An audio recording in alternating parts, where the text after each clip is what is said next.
Hey guys, welcome to Love Natural.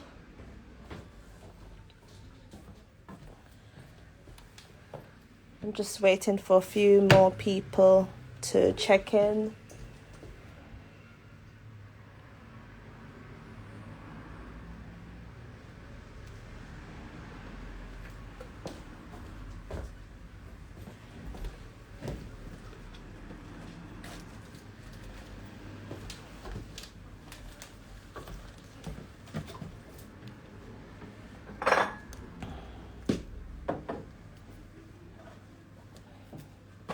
Okay, we'll be talking to a stylist today, Fortune. We're just going to be asking a few questions about interlocking the hair. So, Fortune, what is the interlocking method? You say good morning first. Good afternoon. Do you want to say good morning? You don't just ask me questions.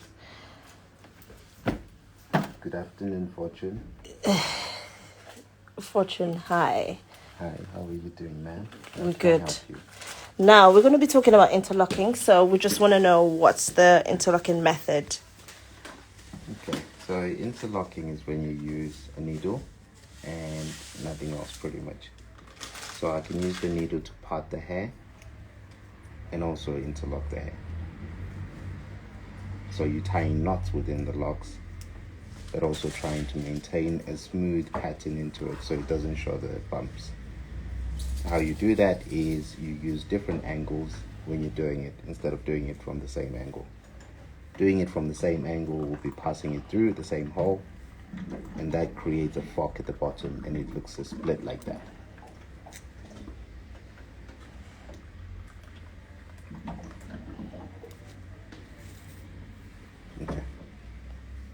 Okay, anyone want to ask? Anyone got any questions?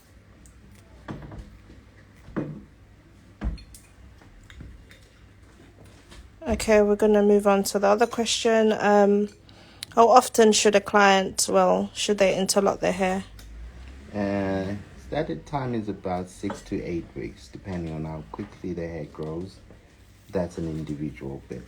Some people's hair grows quicker, some a little bit slower. So 6 to 8 weeks. And some people would ask, does interlocking make your lock weak? No, it doesn't. What it does is it controls the regrowth. By controlling the regrowth, meaning that even if you washed it at home, it would not unravel. So what happens with the twist, when you wash your hair, the bottom bit comes out and comes back into a bit of a fuzzy bit. Whereas with the interlock, if you wash it tomorrow, it'll stay exactly like this.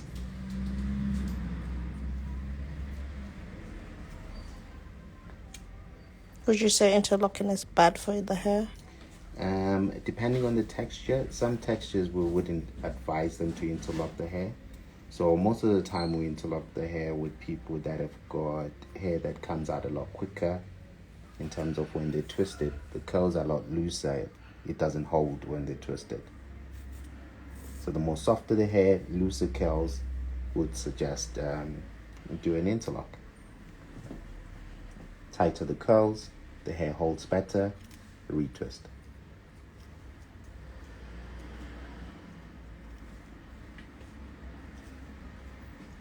There's another tool that some people use also for interlocking, which is this one. But with this one, I find it actually creates more bumps in the hair when you use it because it's slightly bigger. So you can actually see the definition of the interlocking when you do it. It's a preference thing. I prefer this one. Where can you purchase those tools? We do have them in the salon if you would like, but if not, you can find them in most stores where you can get hair products. My one is a number 1. So they go from 0.5, I think it's the smallest one, all the way until number, I think it's 3. Not 100% sure on that one. Does it hurt while doing the interlock? People, Maxine, does it hurt? Does it hurt? there is a little bit of tension into the hair because it actually holds the hair, so you will feel something is going on. Any type of process when you're doing your hair, there is a bit of pressure that is applied. If you're twisting it, when you put in the pins while it's just holding, you will feel it. So with this one, because it stays, you also do feel it. So this bit that I do is also the what you call the flyaway hair. So the hair that is left this side from the regrowth, you can actually crochet it back in, so you create a smoother lock, and it becomes like that.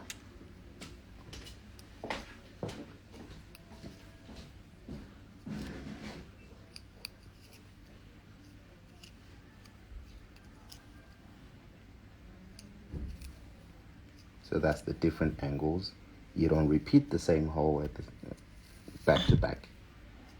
Change it all the time. You can do it from all directions, from the top, bottom, side, and there's no pattern to it which way you go. As long as it's not the same way, same direction, it's fine.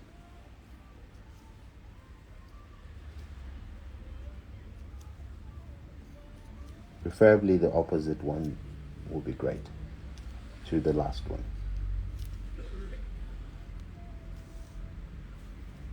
So that's the hair that I'm talking about. You take that, you wrap it in, pull it through. As you go on, creates a nice and smooth one. If you leave it there, it becomes bumpy and it'll create a bubble. So you have to tuck it in. So there's no products being used. We washed the hair and got started. The only thing we're going to do is that when you finish, a little bit of oil on the hair and the scalp to keep it nice and healthy. And that's it, you're done. No gel, no wax. Just a needle.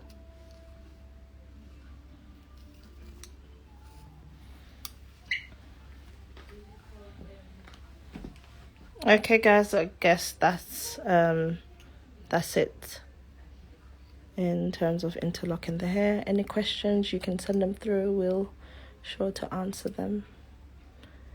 And we're out. Have a good day. Fortune, Yes. say bye-bye.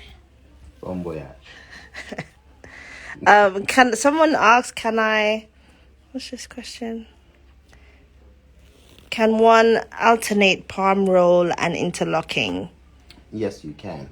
But the only difference is when you're coming from the interlocking, you might have to wait a lot longer to be able to do the palm roll, because you need a little bit of regrowth for you to be able to palm roll the hair. But when you're coming from palm rolling into interlocking, you can do that at any time. But yes, you can use both methods. Some people, what they do is they interlock their hair at least twice a year and then twist it the rest of the time. So in between. So interlock it 6 months of retwist and then interlock it again. So that kind of controls the regrowth.